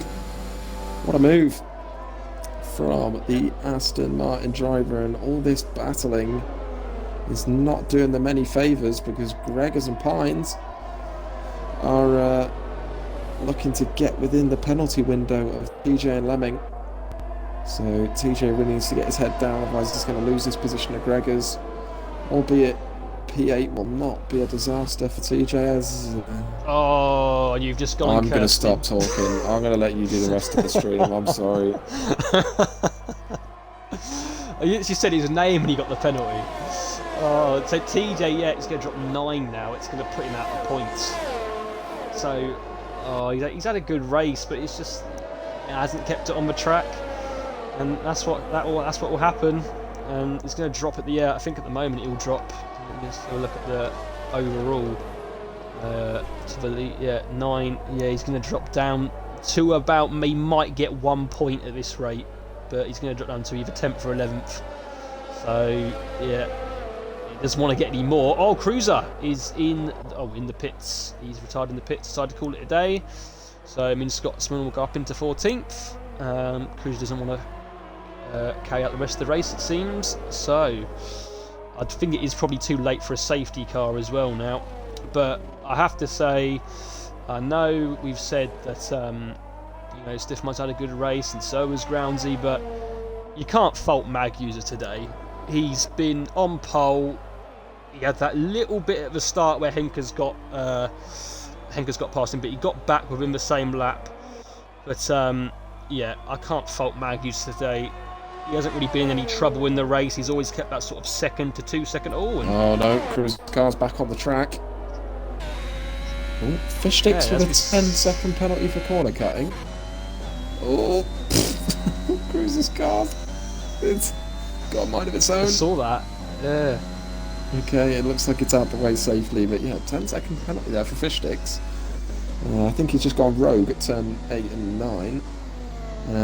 But after Joshua Meister finally gets past TJ, he's opened up the gap, and Lemming is the next onto the back of TJ, and he's going to look to make a move stick, but it's not crucial if he doesn't, because there is 3 seconds worth of penalties difference between the pair. Yeah, I do think David says the game has just had fish sticks right off, so maybe it's a situation we had the other week with Yorkie in Tier 1 at Austria, where it gave him a silly penalty. Maybe it's something like that. Codemaster's always screwing things up for us in our races. Henkers has closed the gap a little bit. Magsy says, yep, a little bit. It's now 3.6 to Tank Delay. But as I was saying, and I'm just going to go back to 7th and 8th because Lemon's making the move on TJ. And he holds, he gets past. Yeah, great racing between the pair. TJ got a bit loose out of that corner and he won't be able to come back at him now, so Levin is up into 7th. Yeah, I think Gregors is going to be hoping that he doesn't get stuck behind TJ too long and Lemming doesn't make a gap, as Gregors needs to stay within 3 seconds of Lemming to move up these 2 positions. So Henkers with another 3-second time penalty. Ultimately, it's not going to make a difference, as he is still going to lose the position of Stiffmeister come the end of the race. But we are on the penultimate lap of the race, and this one is quite quick. I don't know about you, but this one seems to have flown by. It has. I have to say also, we've had the rain, which could have potentially, made a couple of crashes happen. But it's been one of the cleanest, I think, all season. It's been every move really I've seen. There hasn't really been any, anything controversial. I'd actually be surprised, apart from that fish sticks one, that David's just told us about with the 10-second, if we actually get any clips to the stewards in this race, because it seems like it's been a very clean race from what we've seen anyway. But I was just pointing out also before we had TJ get overtaken and we had fish sticks go wide, that Mag User for me, he's just not put a foot wrong. He's never been under pressure in the race. He's been solid, consistent. He's got no penalties. He's basically led from start to finish, apart from, like I said, apart from that first lap where Henkes overtook him for a small period. I know Meister has gained at the moment those 12 places, but I think I would still probably give the driver of the day, if I had to Meister. What are we saying for you, Zilla? Yeah, he's really a class of his own today. I mean, he's led every lap. He qualified on pole. I mean, it's been the perfect race for Meister. I mean, as for driver of the day, I mean, he's got the fastest lap as well, and I'd have to agree with you. It's hard to argue otherwise. As he starts the final lap. Yeah, he's now coming around on the final laps. As it stands, then it does look like that Meister will take third off Henkes, and yeah, I think TJ 9 seconds. He might not drop down as far as we thought. No, he might still grab a couple of points. He's going to drop to P9, but the question is, will Gregors jump up to 7th? He needs to stick within 3 seconds of Gregors, and the gap, stick within 2 seconds of Lemming, I should say. And the gap is currently 2 seconds, so unless he loses a second on this lap, the gap's currently about 8:20. Ooh, okay, Gregors was taking a bit of the scenic route there down the straight. The DRS board nearly got banged on. But yeah, the gap is about 9/10 now, so nice and steady but clean final sector for Gregors will be enough to see him go from the back of the grid to P7, which is something only the most talented in FPRL can do. Yeah, very, very good race, I have to say, from Gregors. But here he is then. Meister comes across the line. What a race he's had.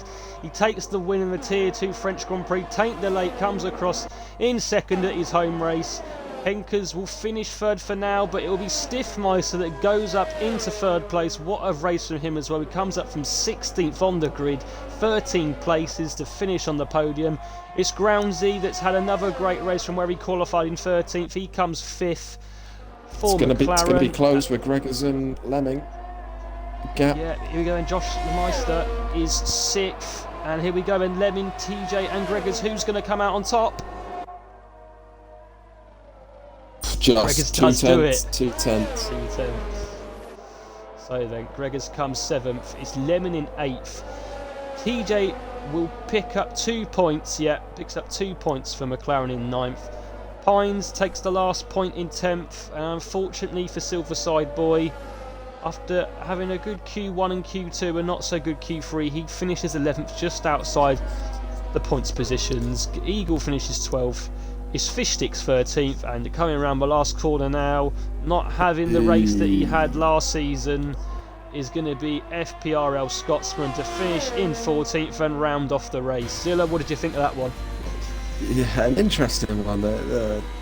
Did speak about you probably thought it was going to be a pretty dull race once the rain came down, and it definitely turned out that way. I mean, the first stint very, very enjoyable to watch. That battle for the lead between the 3 championship rivals was very interesting to watch. But it looks like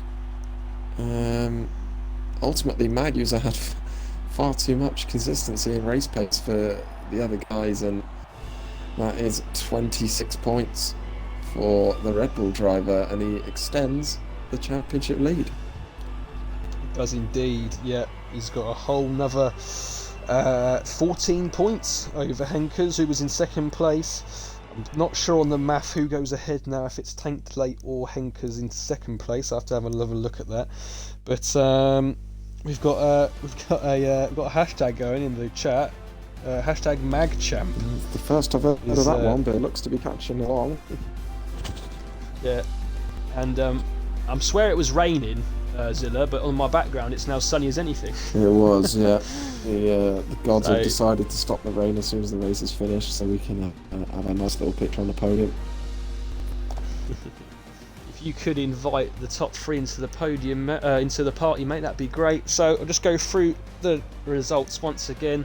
There's your classified results there. So it's Mag User that takes the win in France at the Circuit Paul Ricard with a 33.3 as the fastest lap on the dries earlier in the race. Taint Delay will be happy with his second place. His home track, he finishes second for AlphaTauri, and Stiffmeister rounds off the podium with a great recovery drive from in 16th position. And then rounding off then the points, you've got Henkers in 4th, Groundsy 5th, Josh Lemeister 6th, Gregors, a good race from him as well, starting last on the grid 17th, he finishes 7th. Lemon is 8th, TJ picks up 2 points for McLaren in 9th, and Pines takes the last point for Williams. And then the rest of your drivers in order: Silverside Boy in 11th, Eagle 12th, Fishtix 13th, Scots from 14th, and your 3 retirees of Cruiser, Cross Kerry and Twins, who went out very early on at the start of the race. How many have we got in? We've got 2 in the party at the moment. Who are we waiting on? I think we're waiting on Tank Delay, aren't we? I've got a feeling Tank Delay will not be joining us. I've just got a message from him. I'm about to read it. Oh, okay. He broke his mic, so we shall plot What a on. fraud. Yeah, what a fraud. Yeah, I think he's going to be disqualified in the race results for not having a mic. You can only hold your podium if you come to the interview.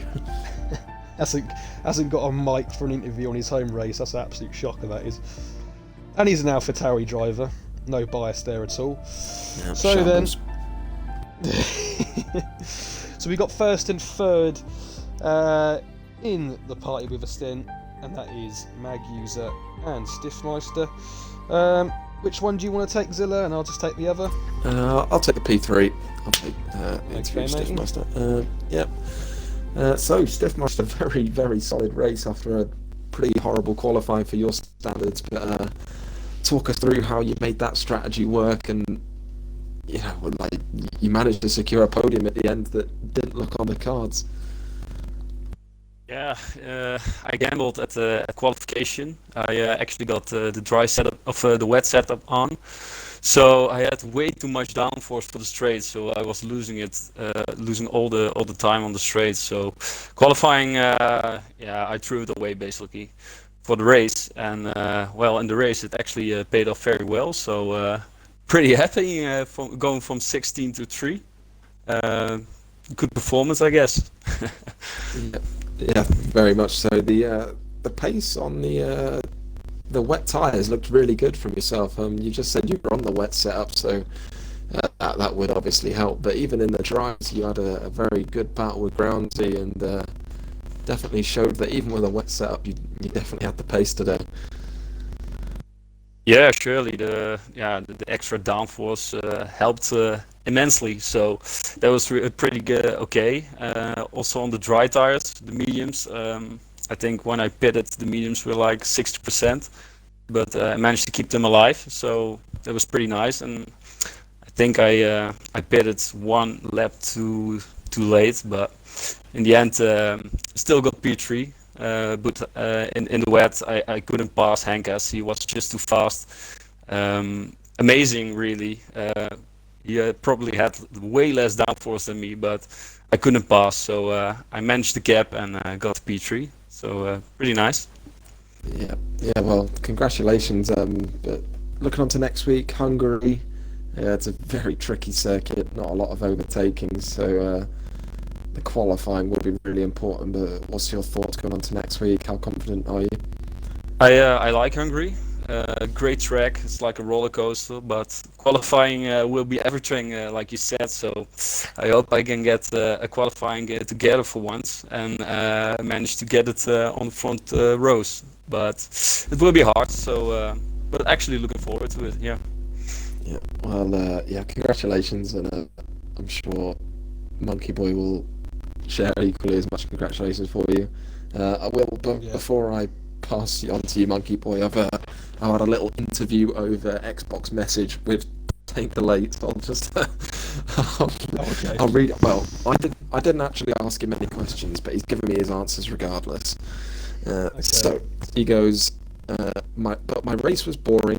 Just wait to put into, and I think we pit too soon. The Inter was so difficult during 3 laps. Stay out was pretty dangerous with this old medium. Anyway, P2 is really good. Congrats to Mag.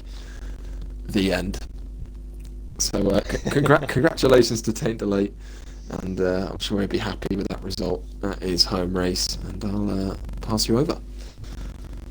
Thank you, mate. Yeah, well done to you, Stiff Meister.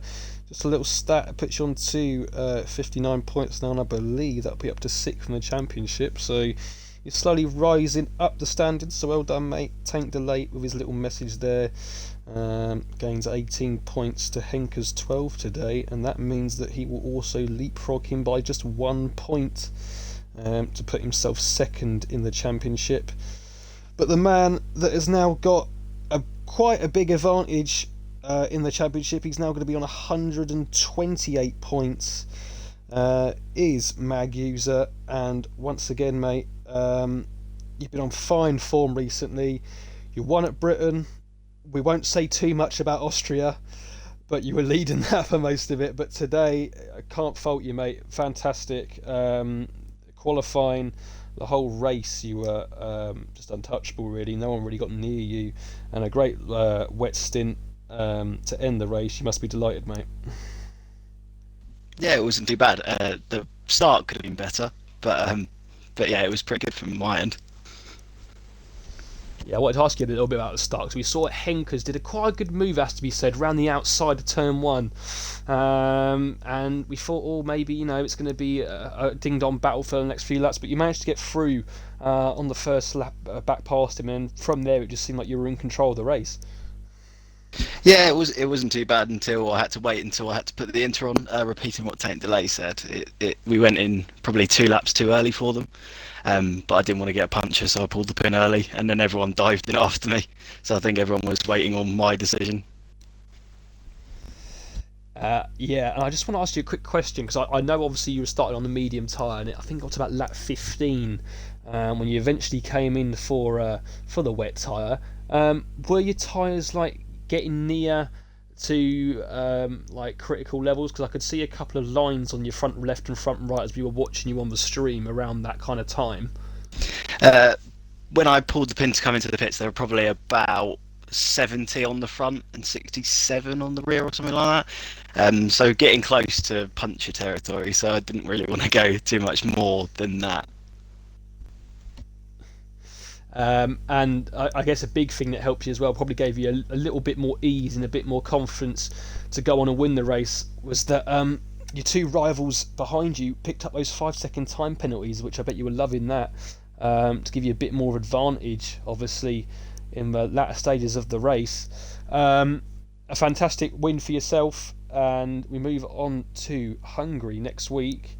And what are your feelings around the Hungaroring? I despise the Hungaroring, so it's pretty much damage limitation for me next week.